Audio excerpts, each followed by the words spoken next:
The question we were asked is to discuss the appropriate regulatory environment for online platforms, and I'm going to kind of broaden that question just to warn you in advance.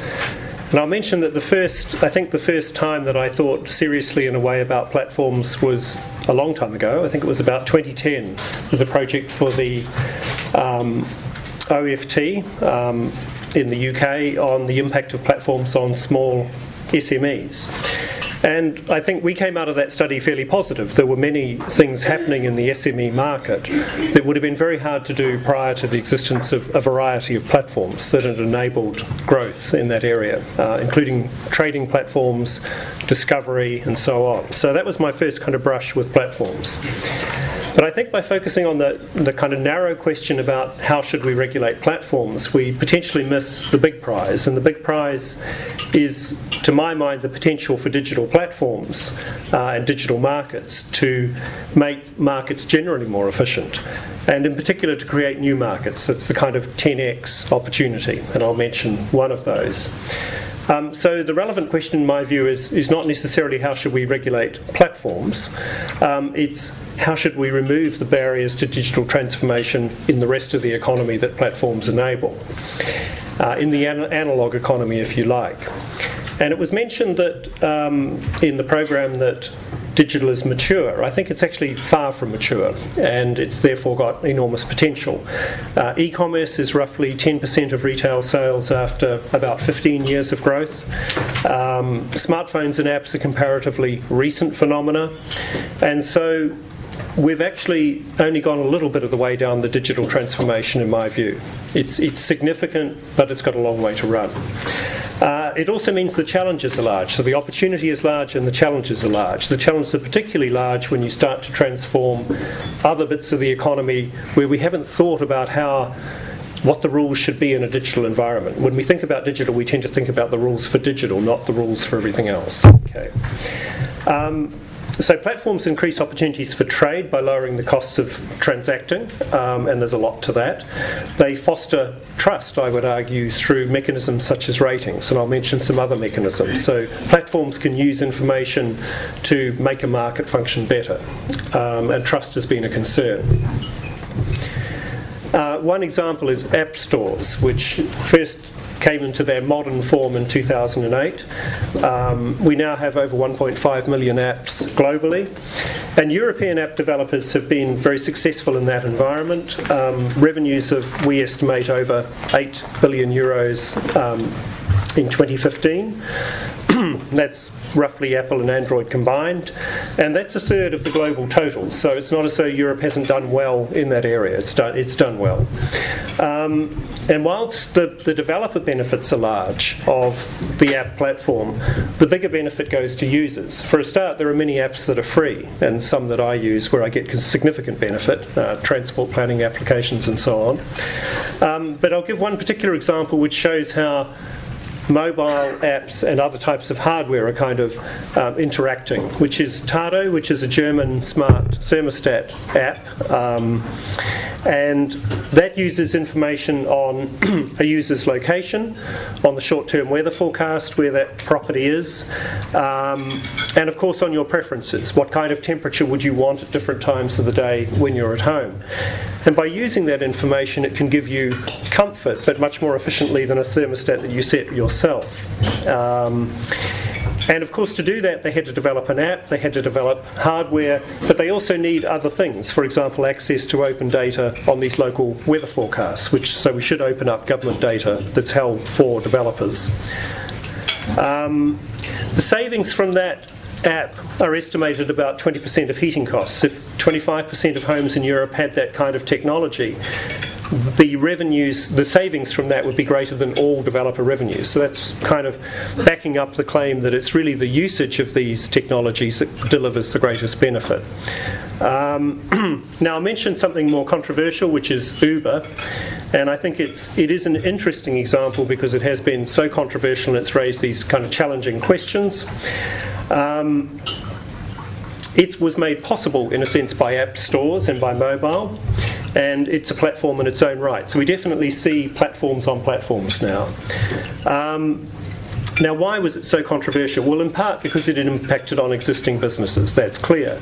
But it was also because we hadn't adapted regulation for that kind of delivery of a taxi service, if you like. And I think we could have anticipated it. It was in San Francisco a long time before it was in London. So the fact that we're only rethinking the regulatory framework for taxis now is a bit of a failure. And we shouldn't assume that the old rules, the rules that apply to the analogue economy as it was, should be just extended to these new digital platforms and services. And we should first review the rules to think about what's fit for purpose. But I think it goes further than that, and as the term level playing field is used quite a bit. I understand it as a kind of starting point for thinking about a problem. Is there a competitive disadvantage for some businesses versus others? But I think if you examine something like Uber, you pretty quickly conclude that the rules we have for conventional taxis are not the right rules, if we should have any rules at all for a platform like that. And so therefore you may end up with different kinds of regulation for services delivered in different ways. And you may think that's a level playing field, or it's not. But I think that the idea that the same regulation should apply to all doesn't really stand up to examination. Now, why is that? It's because Uber gathers a lot of information. It gathers information on the position of the drivers, the position of the passenger, and it tracks that. It also knows the identity of the driver and of the passenger. And by using that information, it can provide assurance and protection that actually a conventional taxi company can't. It's not that people that no harm will come in a kind of Uber type of service, but there was a case I saw, I think, announced in the news today of an Uber driver in the US drawing a gun on a passenger. These things happen, but they know who he is. He's no longer driving for Uber, and Uber are helping the police. So, had that been a conventional taxi, you might not have known who they were. So the fact that platforms can gather and process information means they can actually perform not only market functions, but regulatory functions. And I think that's very interesting, because it means that when we think about the role of imposed regulation, we need to take into account the kind of governance that a platform can put in place. That also means that some of what we think of conventionally as policy or regulation becomes competitive. So if two platforms are competing in a market, if one over-regulates, it may be too costly. If it under-regulates, it won't have enough trust. So there's an interesting dynamic there. In terms of platforms themselves, a return to the question of what we should do there, I think, broadly speaking, we should just rely on horizontal regulation we have in the economy as a whole in terms of consumer protection and competition law, unless we can identify a specific issue that requires something else, and I'm not sure we have. And the definitional question, I agree, we don't really make much progress by trying to define and categorise lots of things as platforms and then suggesting that some sort of regulation should apply to those. It's too diverse. Okay.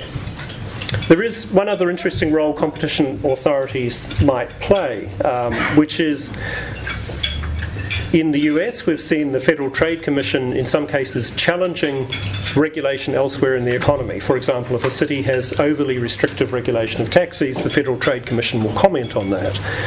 So that is challenging anti-competitive regulation, not just anti-competitive conduct. And recently we had a case in the UK where the Competition and Markets Authority commented on proposals by Transport for London for regulation of services like Uber. And the proposals were pretty restrictive, a minimum 5-minute wait time, for example, before you could get a car with an app. They've now decided not to proceed with those things, but the interesting thing was the Competition Authority going beyond looking at markets and looking at regulatory conduct. And a kind of question in my mind is whether we have, at a European level, the equivalent of the FTC in the US who have done that. Who would challenge the regulators at a national level? And there's a kind of tricky subsidiarity issue. But if we want to create common services markets, what sort of institutions do we use? In conclusion, the possible challenges posed by digital platforms should be addressed under competition law, whilst barriers to disruptive innovation in the analogue economy should be removed where they're not serving a consumer protection purpose.